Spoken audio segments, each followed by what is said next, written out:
just before 2 minutes into flight, the exhaust plume out of the base of the rocket sort of went asymmetrical. You could tell it was no longer as symmetric as it had been.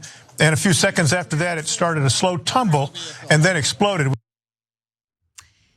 That's right. The SpaceX Starship rocket exploded mere minutes after it launched. It's been described as the world's largest and most powerful rocket, but it failed midair after clearing the launch pad during a test flight this morning.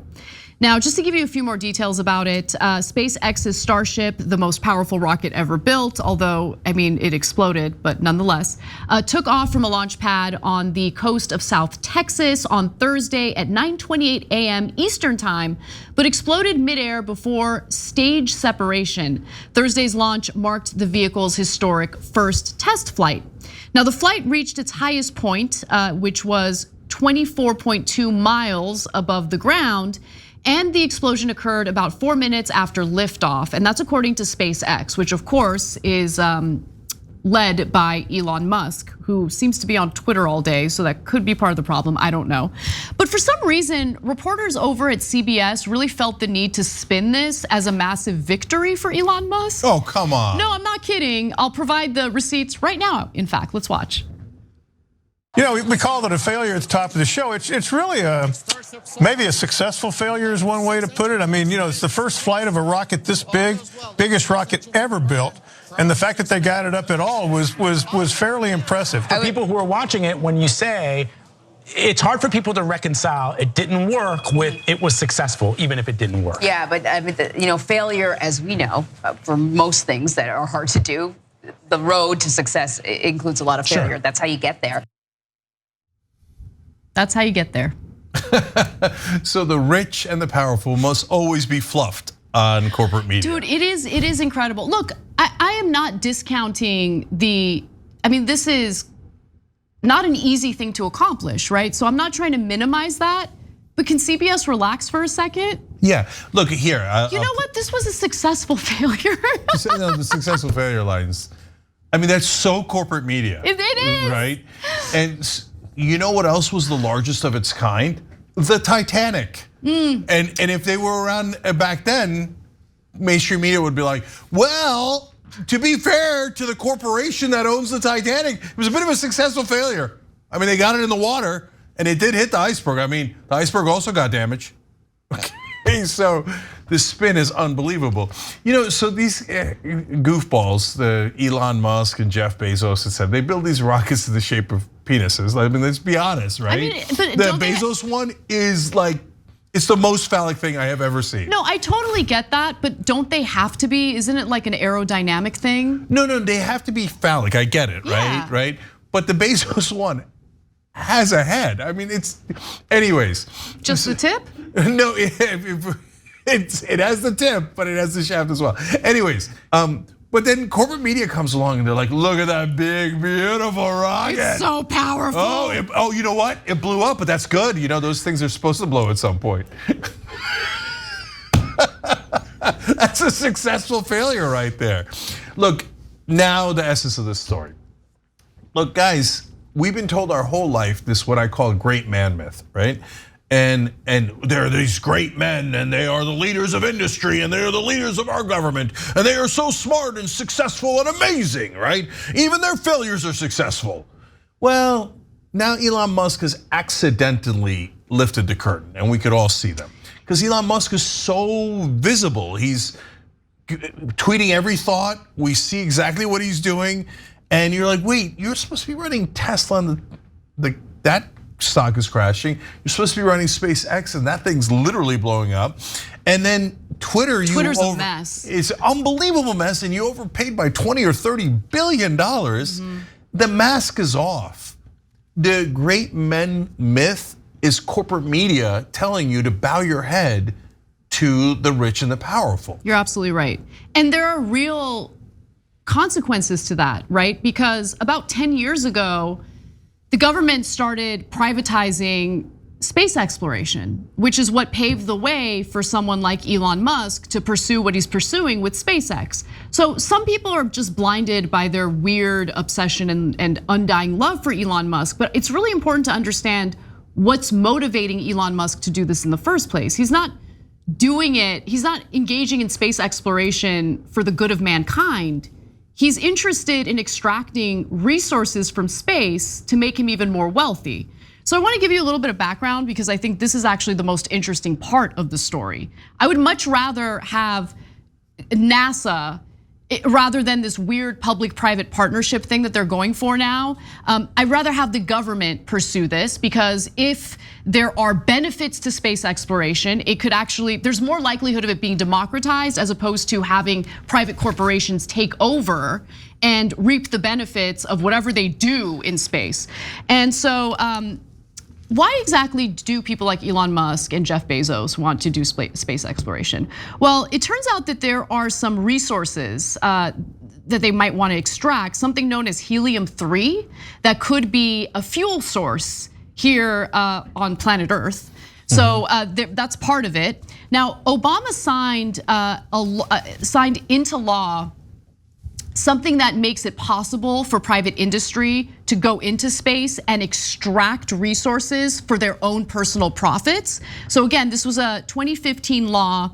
It's known as, and it does conflict with a treaty that we signed, in my opinion, that would not allow for any individual country or any individual entity to own property in space.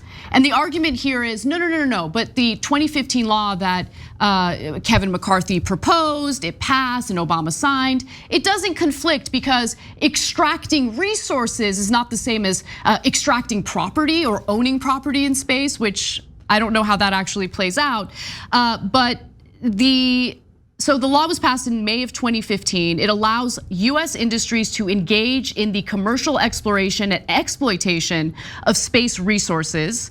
As Wired wrote at the time, perhaps the most significant part are measures allowing US citizens, meaning businesses, let's keep it real, to engage in the commercial exploration and exploitation of space resources, with examples including water and minerals. The right to exploit resources covers anything in space that isn't alive. So if a commercial exploration team discovers microbial life, they can't exploit it for profit. But not only individuals, but also corporations like SpaceX, including those that are not wholly US owned, qualify as US citizens for the purpose of mineral exploitation in space. That is what this is about. So for everyone who's like, oh, we really want SpaceX to succeed. SpaceX, it wants to succeed to make Elon Musk even more wealthy than he already is by, again, extracting resources from space for profit. And by the way, you're about to hear from a NASA lawyer kind of celebrating this, okay? So let's take a look at the next video. How do you get companies motivated to do these activities in space? And if they can't take ownership and profit, then they are not going to be motivated to go in space and to do these activities. They have to have some sort of return on the, going into space is expensive. The real expense really is the transportation costs. Right. So they needed to know, hey, there's a return for me to invest all of this money and to actually get investors to want to invest in these activities. Right. Yeah, exactly. Yeah.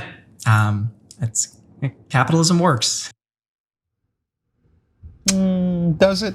So look, I'm a capitalist, but I don't think this is capitalism. I think this is corporatism. So for example, in that NPR fight that Elon Musk had, people realized, oh wait, Elon Musk has gotten a lot more government subsidies, especially for SpaceX, than NPR ever did. And so he's got about $5 billion.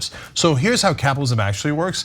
If you were to, or anybody were to give Elon Musk or SpaceX or any of these companies $5 billion, you would own a giant chunk of them.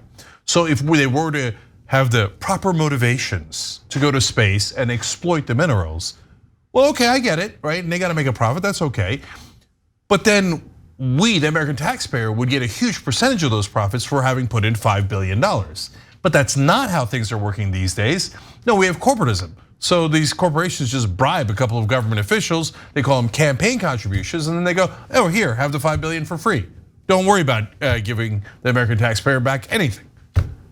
Well, what the hell? That's not how it's supposed to work at all. And guys, so are there some CEOs, entrepreneurs, et cetera, that are amazing. Of course, like Steve Jobs was an amazing marketer, amazing innovator, et cetera. Rupert Murdoch is obviously a Sith Lord from a different planet and one of the most evil men that have ever lived, but respect. He's a killer and he's a good business person, okay? Even if you hate him. Definitely hate him. Yeah, but Elon Musk, but even Murdoch, his dad owned media companies. And Elon Musk, his dad owned emerald mines. Then he went to Silicon Valley where people were tripping over billions of dollars. And then the government gives them billions of dollars. So they're not these amazing, spectacular humans. They're making massive mistakes right in front of our eyes. The SpaceX is the least of it. I know rockets blow up sometimes, right? Yeah. But social media platforms aren't supposed to blow up the way Twitter is, right? And you're not supposed to lose 20 to 30 billion dollars, obviously, right in front of all of our eyes. And if you're a genius business person, there's so much propaganda posing as journalism here in America. And don't forget all the issues that have come up in regard to Teslas spontaneously combusting, the so-called driverless features malfunctioning. Look, the idea that any one person should be the CEO of multiple corporations and companies and will somehow do a fantastic job at all three or however many that he's now the head of, it's ridiculous. It's ridiculous. And the amount of, look, I'm not the CEO of anything. I don't have the bandwidth to spend that much time on Twitter. It is mind-boggling how much time that guy spends on Twitter. So here's the thing, so you want to be CEOs of 3 companies, no problem. Stock market should take that into account and go, okay, well, I don't know that he could do all those jobs at once. And those are 3 pretty giant companies, right? Okay, so no problem, the market will take care of that, right? Except that we have, again, the corporate media doing this mythology nonstop where they get people to believe, oh no, yeah. Elon is so amazing. He's such a mythical creature. He can do all 3 at once and do it brilliantly. Even when he's failing, he's winning. Yeah, and you know that he sleeps sometimes at the office and he sleeps at the warehouse and he's this amazing guy, Elon Musk is. We heard that about Sam Bankman-Fried as well, by the way. And now, of course, he's in prison. And so don't believe the hype. And then the last thing is that they're turning into like comic book villains here, right? So I mean, that plot line that Anna read you is like straight out of Don't Look Up. You remember the movie on Netflix, the great Adam McKay movie? They wanted to exploit the minerals from space, and that's why we all, okay, I don't want to do a spoiler alert, okay, on the movie. But I mean, they're hilarious, they're hilarious. Art is imitating real life is imitating art, it's all going in circles. And guys, one last thing. Look, it even affected me because I remember hearing many years ago, before we knew how much of a fraud Elon Musk was, or is. Oh, he's building these spaceships so we can live on Mars because of climate change. He's worried about climate change, and I remember thinking, solving climate change on this planet is very difficult, but about 1 billion times easier than living on Mars. Mars is like, in a worst case scenario, Earth would look like Mars. So why the hell would we go to Mars? Like, you want to go for scientific exploration? Great, I'm totally in favor of it, right? You want to pretend we're going to live there and that you're building a backup planet? No, that's insane. But I remember thinking, I don't know, everybody says Elon Musk's a genius. And he's got these multi-billion-dollar, maybe he don't understand something I don't understand. Yeah, I don't know. I mean, Silicon Valley told us that everything that they were putting out into the world was going to increase democracy. It was going to democratize information and make everything better, make life better for all of us. How's that working out for us? Yeah. So don't believe the hype. These are regular human beings who have certain different advantages. And personal interests. Yes. And I think that's what gets left out of the discussion, which is why I brought up the actual motivating factors for someone like Elon Musk. He's not doing this out of the kindness of his own heart. He's not doing it to save humanity. He's doing it because there might be some resources in space that he can extract for his own personal profit. That's what this is about. And guys, again, there are wealthy people who do good things in the world, etc. But remember, Elon Musk started in the media mythology as a left-wing savior. He was going to tackle climate change through electric cars and giving us a second planet to live on, and these kind of insane mythology, right? And now he's a right-wing savior. Guys, he isn't a right-wing or a left-wing savior. You know who he cares about? Himself. 1000%. Of course, come on. Don't believe corporate media. Their job is to sell you marketing for the rich and the powerful. And that's, I mean, and that CBS story was a perfect illustration of that. Yep. What a successful failure that explosion was. Thanks for watching The Young Turks. Really appreciate it. Another way to show support is through YouTube memberships. You'll get to interact with us more. There's live chat emojis, badges. You've got emojis of me, Anna, John, JR. So those are super fun. But you also get playback of our exclusive member-only shows and specials right after they air. So all of that, all you gotta do is click that join button right underneath the video. Thank you.